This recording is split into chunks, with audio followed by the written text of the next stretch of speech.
Today is October 17th, 2023. I want to cover the ongoing conflict in Ukraine and the escalating violence in the Middle East so far between Israel and Hamas, and now Israel is expanding operations into Gaza against the Palestinian population there. Let's begin with Ukraine. Let's take a look at the map. This is liveuamap.com. It is a pro-Ukrainian live map. As I said in my previous update, and as many are saying, including Western media sources, Western politicians and military leaders, the Ukrainian offensive is all but over. And we can see even on this pro-Ukrainian map again, here are these red rifle icons indicating Russian forces on the offensive outside of this red Russian-held territory. They're not only in Robotyno, but they are north of it. So they are pushing Ukrainian forces all the way back to their starting position. That was after almost 5 months of extensive, heavy fighting by Ukraine, going through an army's worth of men, equipment, and ammunition, quantities that the U.S. and its allies simply cannot replace at this point. We see the same story all along the line of contact in the south. And we're looking at Avdeevka outside Donetsk city. This is one of the primary positions Ukraine uses to shell the civilian population of Donetsk city. There's been heavy fighting around Avdeevka. We're hearing reports that fighting has somewhat subsided. It had been incredibly intense. I will get into that in just a moment. I just want to show you the rest of the line of contact all the way up to Kopyansk. Fighting continues there. So Russia is putting pressure on the line of contact along the entire line of contact. Now, let's see what the Western media has to say about what's going on in Ukraine. This is from Politico. This is from October 16th. Putin hammers Ukraine with West distracted by Middle East crisis. I would say that Russia has been hammering Ukraine all along. Nothing has changed. Yes, the West is distracted with the Middle East, but this is an ongoing process. The article says, with world leaders focusing their attention on trying to solve the Israel-Hamas conflict, Russian President Vladimir Putin has resumed hammering Ukraine on all fronts. Well, the offensive failed, and this is what Russia is now doing. Over the weekend, Kremlin forces attacked Ukrainian energy infrastructure and struck regions with missiles and drones, something that's been going on almost daily now for months, if not over a year. Newly replenished Russian forces have also been pressing Ukrainian troops on all parts of the front line. Remember, we heard that Russia was out of reserves, out of soldiers. Now we're hearing about newly replenished Russian forces, which objective analysts have been talking about since before Ukraine even launched their offensive. The 300,000 mobilized reservists from last year are part of that. It also says Russian forces continued storming and shelling Ukrainian positions in Avdeevka and Marinka in the Donetsk region while attempting to regain positions near Robotyny on the Zaporozhye front, where Ukrainians are on the offensive. I think it should be were on the offensive. And this is all according to the Ukrainian general staff. Even they are admitting this. They're claiming that Russia hasn't made any gains, but you could see even the pro-Ukrainian live map is kind of showing a different story. This is all in stark contrast to news we were hearing just a couple of weeks ago about how their offensive was gaining momentum. They were breaking through Russian defenses. Russia committed all of its forces to preventing any sort of breakthrough. They're exhausted, and if Ukraine breaks through, there's nothing left to stop them on their way to the coast. All of that whole narrative has evaporated. We're not hearing anything at all about that. We're not even hearing an explanation regarding how it went from that to where we are now, what we're seeing right now. And what we're seeing right now was the predicted outcome of the Ukrainian offensive months before it was even launched.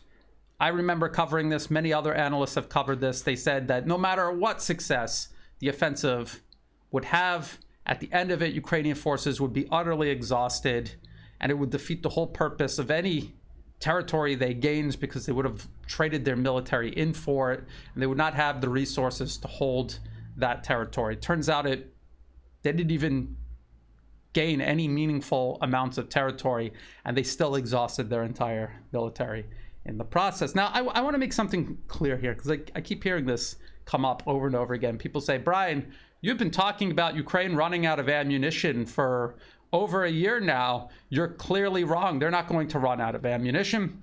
And I've never said that they're going to completely run out of ammunition. As a matter of fact, on multiple occasions, I have specifically said they will never run out of, say, artillery rounds or small arms ammunition or even HIMARS guided rockets. They will never run out of these munitions. They will just be receiving so few, it'll impede any sort of offensive or even defensive action. It will impede their ability to achieve anything at all on the battlefield, offensively or defensively. And we can see that happening, the failure of the current offensive. And now we're going to see a cascade of failures defensively all along the line of contact, because the stockpiles NATO was drawing from have been exhausted, and their monthly and annual production rates for this equipment and this ammunition simply is not high enough to compete with Russian industrial output. This is what I've been saying all along. It doesn't mean that their rifles are empty, their guns will go silent. It just means relative to Russia, they will have far fewer weapons and ammunition for those weapons to operate with. That is what I said. Now, regarding Avdeevka, outside Donetsk city, we keep hearing the Western media and Ukraine especially depicting this as a major offensive. It is not a major offensive. I have not heard any Russian political or military leader describe it as a major offensive. As a matter of fact, well, let's look at what the West is saying. First, this is from U.S. government media platform Voice of America. Russian military operations slacken near strategic town of Avdeevka. It says, an operation by Russian forces to storm the strategically important city of Avdeevka in eastern Ukraine appears to be running out of steam, Kiev officials said. Ukrainian forces repelled 15 Russian attacks from 4 directions on Avdeevka over the previous 24 hours, compared with up to 60 attacks a day in the middle of last week. This is according to Vitaly Barabash, the head of the city administration. The slackening suggests the Russian effort to capture Avdeevka has deflated.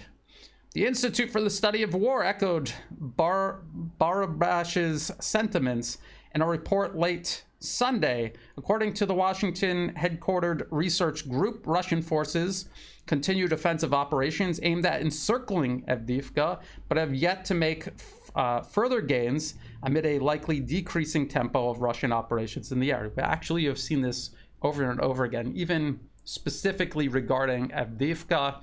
There are times where Russia picks up the tempo of its military operations there. They make incremental gains, and then they stop. Because they're not, first of all, they're not trying to storm Avdeevka, as Voice of America says.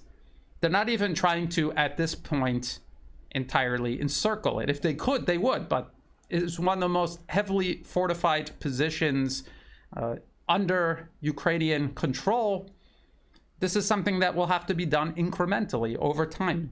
Just like taking Bakhmut. It took months to take Bakhmut. It will take even longer to take Avdeevka, barring any sort of catastrophic collapse of Ukraine's fighting capacity.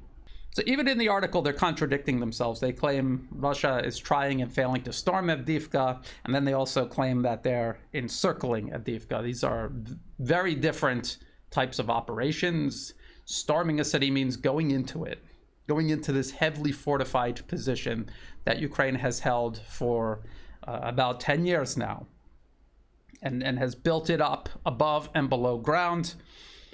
Encircling it is entirely different. That means you're not confronting these heavily fortified positions head on. You're encircling and cutting them off.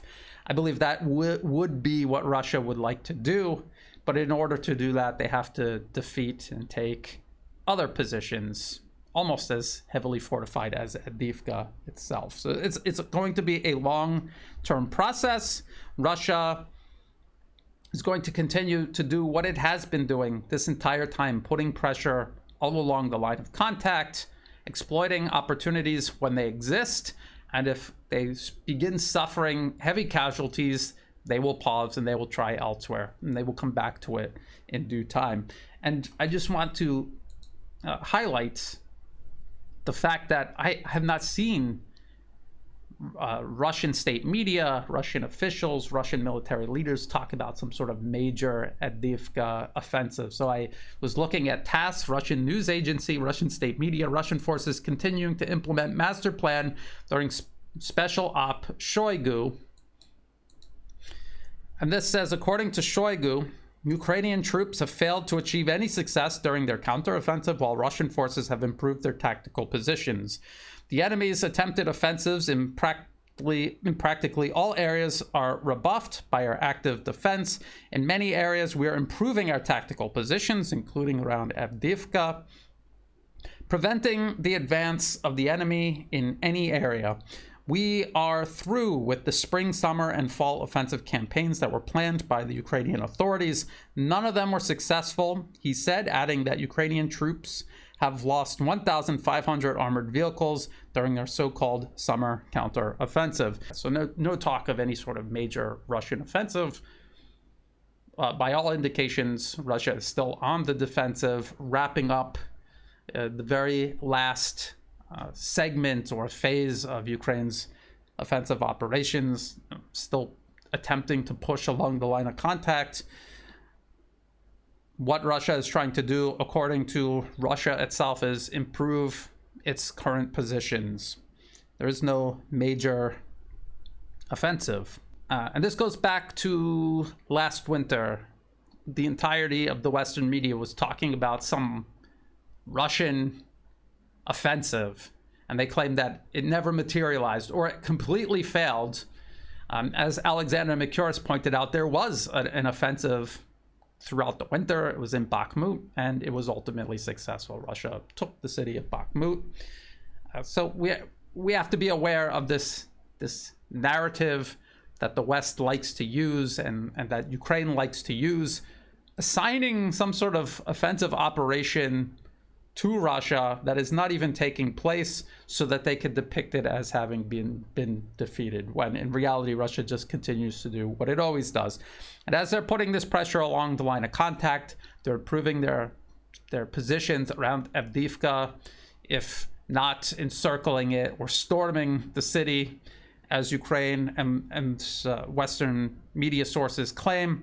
They're also systematically bombing positions, staging areas, logistics along the line of contact, and using missiles and drones to strike and destroy Ukrainian military infrastructure all across the country.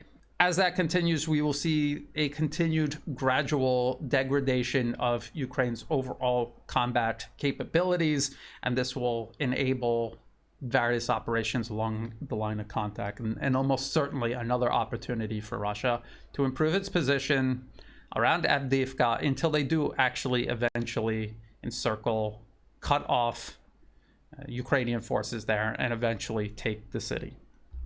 It is an inevitability. Now, before I transition from discussing Ukraine to looking at Israeli military operations in the Middle East, where they are right now, I want to talk about the supply of weapons by the U.S. to all of its proxies, Ukraine and now Israel. And I want to talk about HIMARS and these GPS-guided rockets, which are used by HIMARS and also the M270 multiple launch rocket system. It is a tracked version that has 2 pods versus the 1 pod that HIMARS carries. These GPS-guided rockets are referred to as GMLRS, GMLRS.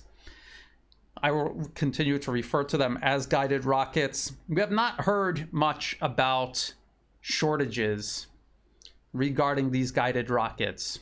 The U.S. sends large amounts of them to Ukraine. Ukraine is using them, but at what rate? How many does the U.S. make per year? And is there a shortage? And will the fact that Israel also uses these guided rockets, and almost certainly will require additional rockets from the US if this conflict continues or expands.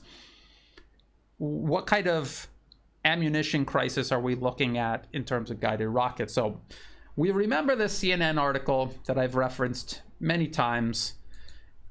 Russia's jamming of US-provided rocket systems complicates Ukraine's war effort. And they're talking about these GPS-guided rockets for HIMARS and the M270.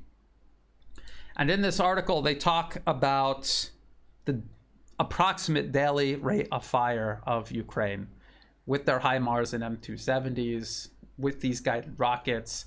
They're firing about 18 per day, which isn't a lot. It doesn't sound like a lot, and it isn't a lot. And if you're firing 18 rockets a day for an entire year, 18 times 365 is 6,570 rockets. And if we look at articles like this from Defense News, Lockheed wins $4.8 billion guided rockets contract. This was from April of this year. It says the U.S. has been providing GMLRS along with the high mobility artillery rocket system launchers used to fire them to Ukraine since last summer to help it fend off Russia's invasion. The Pentagon has not disclosed the number of GMLRS, these guided rockets, sent to the country. And then it talks about the U.S. ramping up production. So current annual production is 6,000 rockets a year. So the U.S. is sending to, and Ukraine is firing off more rockets every year than the U.S. currently manufactures. So that means some stockpile somewhere is being depleted. And once it is depleted, annual production is not going to be able to sustain this daily rate of fire, as meager as it is at 18 rockets per day.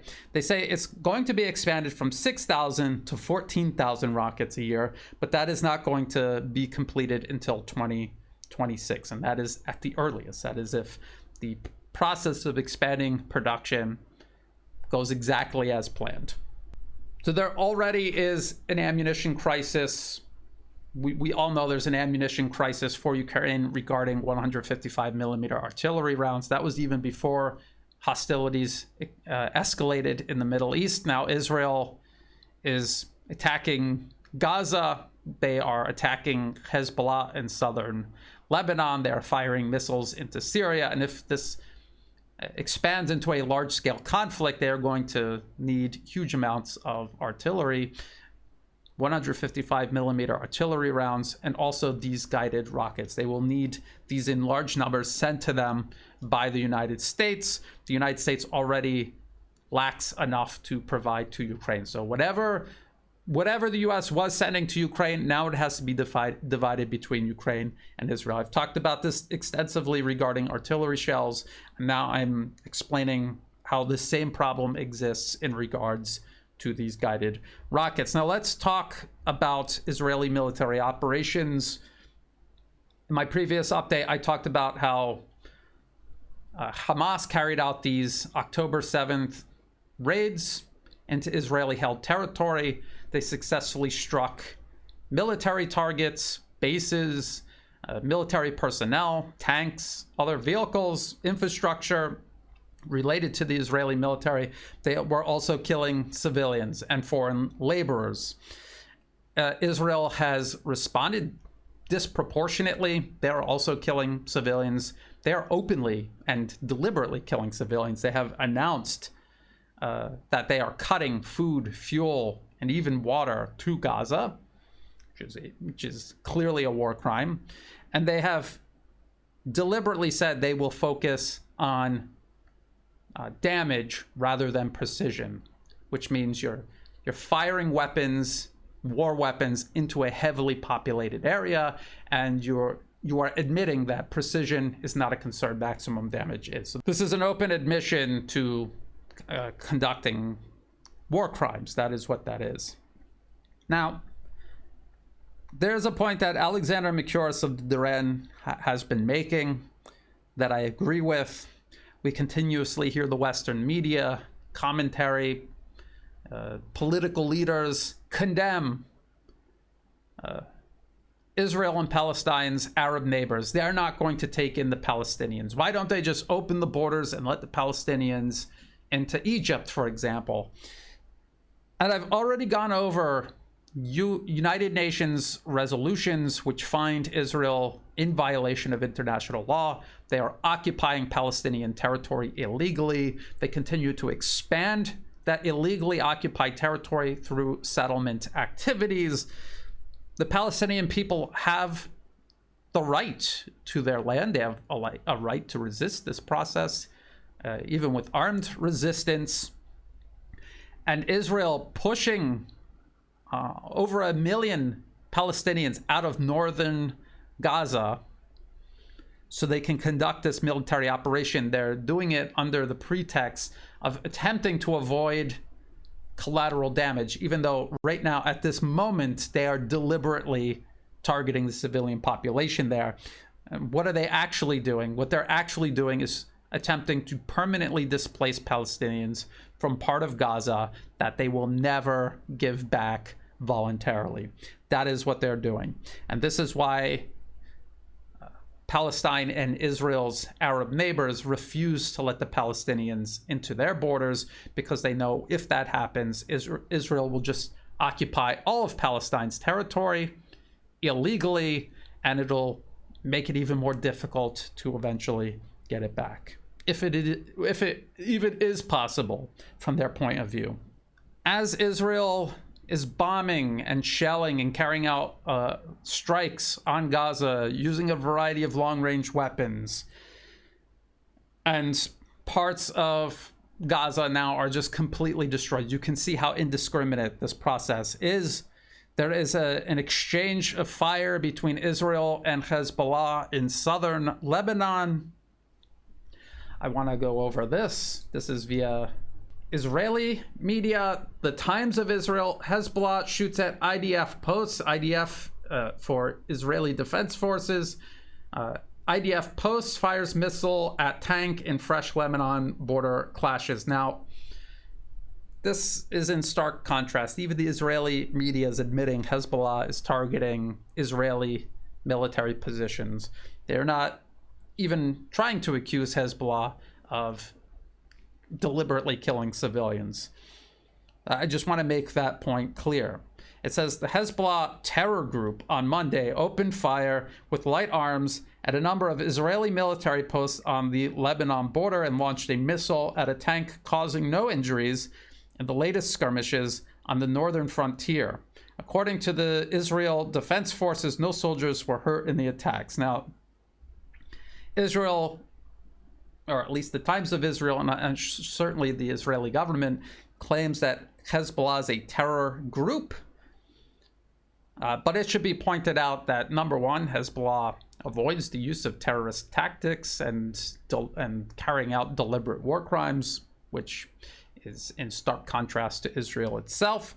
And most of the world does not consider Hezbollah a designated terrorist organization, including the UN. And by the way, the same goes for Hamas. Even though Hamas does resort to terrorist tactics and has committed war crimes, they still are not considered a terrorist organization by most of the world, nations like India, China, Russia, and also the UN itself as an organization. And when we say that Hamas is carrying out terrorist tactics or war crimes, it has to be remembered that Israel is doing the exact same thing. And this is not to excuse it, but it's to put it in proper context for people who refuse to be balanced about this issue. Now, I have seen footage of at least one of these Hezbollah missiles striking an Israeli Merkava main battle tank. They claim that there was no one injured. There was an Israeli soldier on top of the Merkava and who was walking near it, at least very close to it, when this missile hit. And if he wasn't, at a minimum, injured, that would be a miracle. So I'm not really sure about how truthful these reports are coming out of Israel. Hezbollah is targeting and hitting these Merkava tanks during this exchange of fire with Israel. We just saw during the Hamas raids, Hamas fighters and drones attacking and successfully hitting these Merkava main battle tanks. At least one was destroyed, the crew injured by an RPG, a rocket-propelled grenade.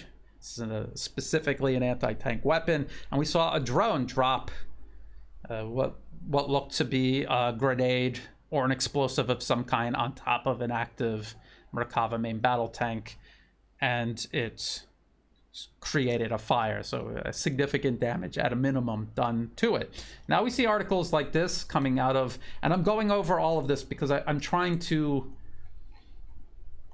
give people an idea of how difficult this will be for Israel to go into Gaza or to fight Hezbollah or to do both and escalate beyond that using their infantry, their armor, and their artillery.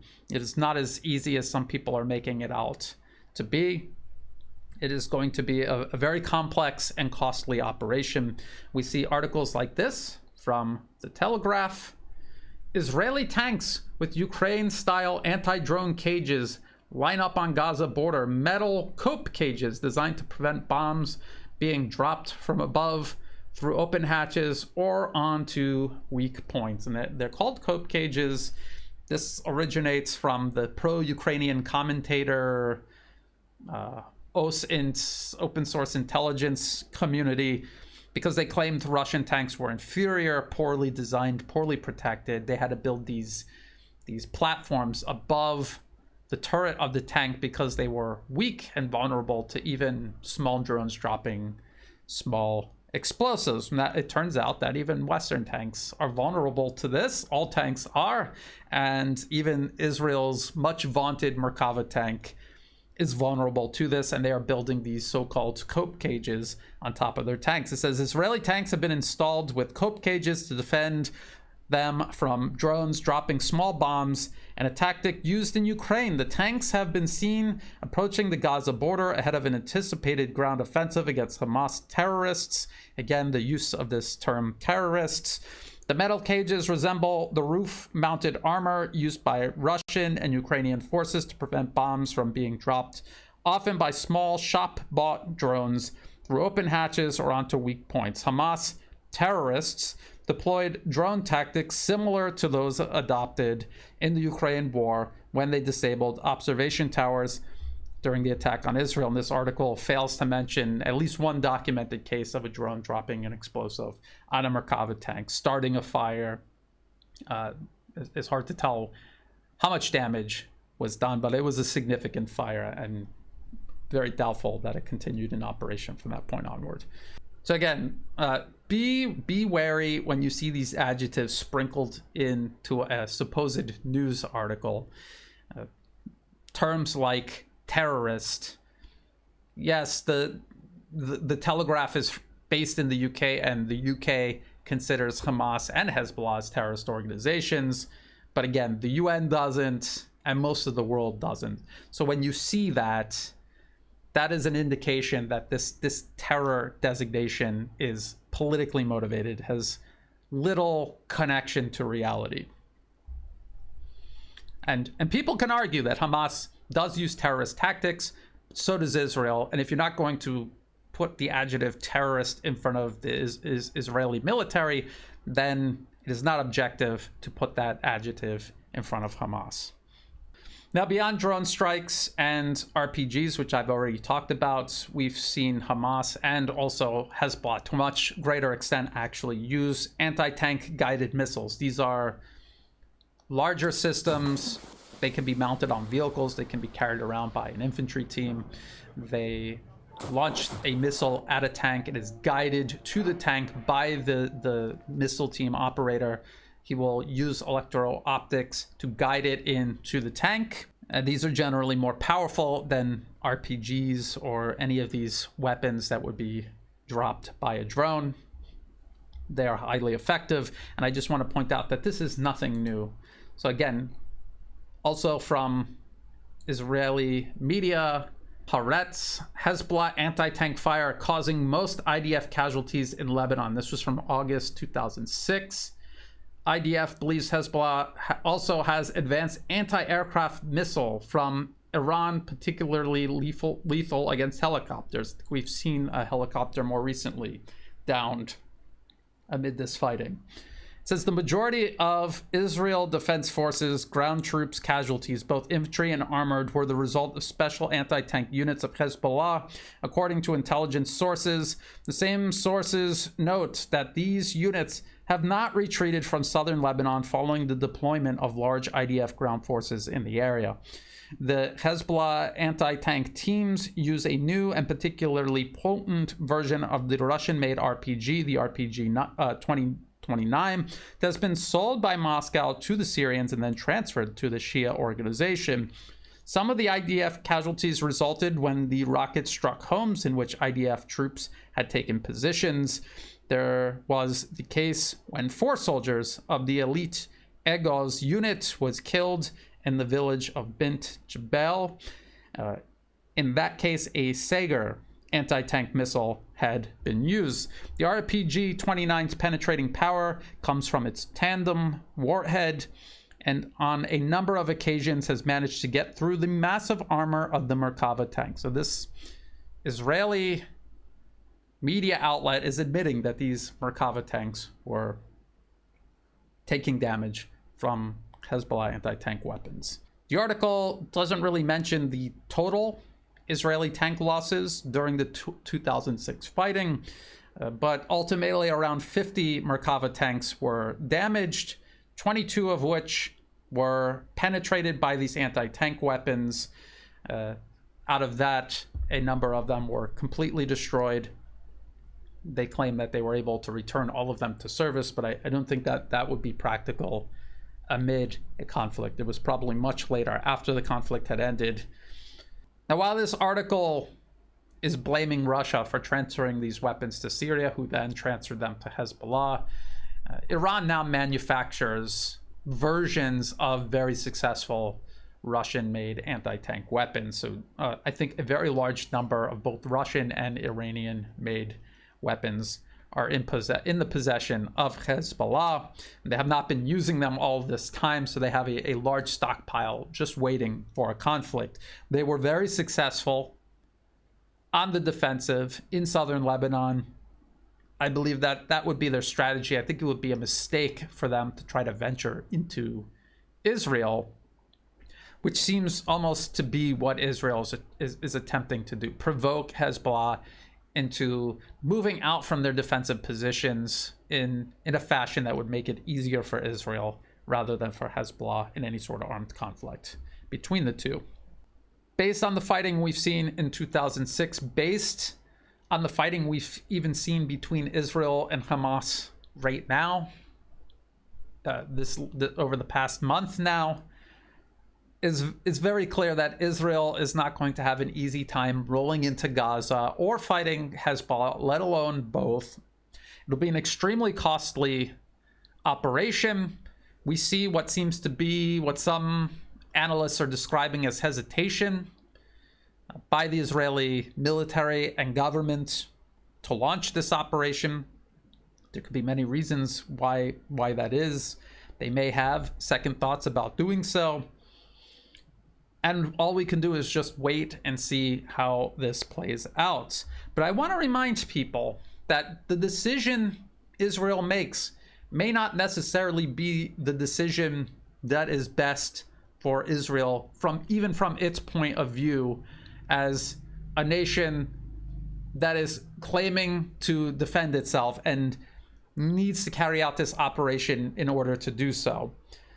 I want to remind people that all U.S. proxies are compelled, coerced, encouraged, and enabled to pursue what are often completely self-destructive policies. Ukraine, Taiwan, and also Israel. Israel is not an exception. We see Ukraine being completely destroyed right now. And I just want to remind people that U.S. policymakers knew that would be the outcome. It wasn't that they wanted to use Ukraine against Russia and they imagined that it would go well for Ukraine. They knew that Ukraine would pay the price. rather than Washington. That is the whole point of using a proxy. And I want to remind people of this document, which in the past I've referenced often, from the RAND Corporation extending Russia, the RAND Corporation being funded by the US government and Western arms manufacturers. This was from 2019 originally, and they have this editor's note, 2022, trying to claim that all of the things they admitted in the report aren't actually what they said, because they said things like this. You know, they're trying to arm and militarize Ukraine to create a national security threat on Russia's border. They knew Russia could not ignore, that it would coax them into becoming directly involved in the ongoing conflict between Kiev and eastern Ukraine. But they admitted that should that happen, it could come at a significant cost to Ukraine and to US prestige and credibility, which is exactly what is happening. This could produce disproportionately large Ukrainian casualties, territorial losses, and refugee flows. It absolutely has. It might even lead to Ukraine. It may even lead Ukraine into a disadvantageous peace, which it clearly is going to. So that was the RAND Corporation back in 2019. They knew that arming Ukraine and encouraging belligerence toward Russia was going to lead to self-destruction, and it absolutely has. They pursued that policy, and it has resulted in Ukraine's self-destruction. It's exactly what's happening now in 2023 in Ukraine. And then there's Taiwan, and I've covered this CSIS paper, another US government and arms industry funded think tank. This was a paper from earlier this year, the first battle of the next war, wargaming a Chinese invasion of Taiwan. And it said things like this: ports and airports enable the use of more varied ships and aircraft to accelerate the transport of troops ashore. So they're talking about ports and airfields on Taiwan that the Chinese military could potentially use. So it says the United States may attack these facilities to deny their use after Chinese capture. So they're talking about destroying military but also civilian infrastructure to deny its use by China, but also it will deny the use of this infrastructure by the people actually living on the island of Taiwan. It also says, in most scenarios, the United States, Taiwan, Japan defeated a conventional amphibious invasion by China and maintained an autonomous Taiwan. So they're claiming victory. However, this defense came at high cost. The United States and its allies lost dozens of ships, hundreds of aircraft, and tens of thousands of service members. Taiwan saw its economy devastated. Further, the high losses damaged the US global position for many years. So this is what they think success is going to look like. Obviously, failure will look much worse. And don't forget those articles talking about other US policymakers discussing the complete and deliberate destruction of Taiwan's microchip manufacturing industry. Again, to deny it to China, they would just completely destroy it. And so what they're admitting is that they are creating the conditions for a proxy war between Taiwan and the rest of China.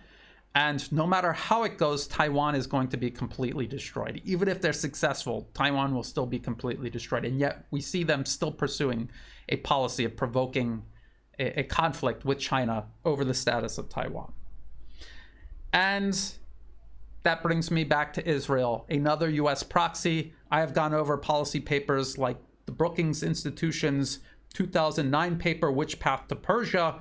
And there are entire chapters discussing how to use Israel as an armed proxy against Iran to essentially get it to fight, or at least start a war with Iran that the US could either support indirectly or wade in after it has already begun. They don't actually really talk about the consequences this would have for Israel. It almost seemed as if they assumed back then that there would be no significant cost for Israel. But now we can see even fighting Hamas in Gaza or Hezbollah in southern Lebanon is not actually all that easy for Israel to do. Fighting a conflict against Syria and or Iran would be much more complicated and costly. Even this incursion they're planning into Gaza is going to be significantly costly. I cannot say that it's going to deliver the type of blow to Israel that, say, Ukraine's failed offensive delivered to Kiev and the Ukrainian military, but it will be a significant setback, and it will take years to recover, just like its failure in 2006 against Hezbollah in southern Lebanon severely restricted its foreign policy options, its options for military aggression in the region. Surely there's people in Israel who understand this. They're obviously not the ones in power making most of these decisions, especially after Hamas's raid and the creation of a unity government where opposition is being discouraged at the moment, at least during this window of opportunity to unify the Israeli government, to push the whole country in a direction most likely over a cliff towards self-destruction, like Ukraine, or like what's planned for Taiwan. This is what Russia and China are trying to change. They're trying to create an alternative in the region where nations, especially close US allies, they can pivot away from these strategies of tension they're caught up in, like Saudi Arabia, deeply involved in the US proxy war against Syria, deeply involved in what was, for all intents and purposes, a US proxy war against Yemen, and also a proxy of the United States against Iran. And Russia and China created both regional and global alternatives that Saudi Arabia could turn to in order to pivot its foreign policy accordingly, away from being a US proxy and toward a more constructive and more peaceful role in the region. They are repairing their ties with Iran. That is no small feat. And we see Turkey being given opportunities as well to give them an exit out from under US primacy, being a proxy of US power in the region. And eventually the same will happen for Israel. There will be that option they can pivot toward. But that's only if they don't make decisions now that prevent that from ever happening, because they choose a course of action now that leads them to self-destruction before that can happen. So I will continue keeping an eye on both the ongoing conflict in Ukraine, also this growing confrontation in the Middle East, and we cannot forget about the growing tensions in the Pacific between the US and China, Ukraine, Israel, Taiwan. These are all the primary focal points the US is using to encircle, contain, and attempt to reassert control over Russia and China and everyone in between, including Iran and their allies. So we have to keep an eye on all of this. I will continue doing video updates on all of these conflicts, all in the same video. If there are any developments about the situation between the US and China regarding Taiwan, I will go over that as well. Until then, if you thought this video was useful, please like and share. Think about subscribing. It's free to do, and it helps the channel grow. Check the video description below for other places you can find and follow my work, including on Telegram, Rumble, Odyssey, Twitter, or now known as X. Check the video description below for all of the links that I referenced in this video, as well as for ways you can help support my work. I do not monetize my channel. If an ad pops up on YouTube, feel free to skip it. It's not doing me any good. If you do want to support my work, please do so through Buy Me a Coffee and Patreon. And to everyone who has been helping out, whether it's once a month or through one-time donations, or even if you're just helping share my work or you're posting positive comments in the comment section below, I appreciate all of that. All of that is what enables me and encourages me to continue doing this work. So thank you for that. And as always, thank you for watching.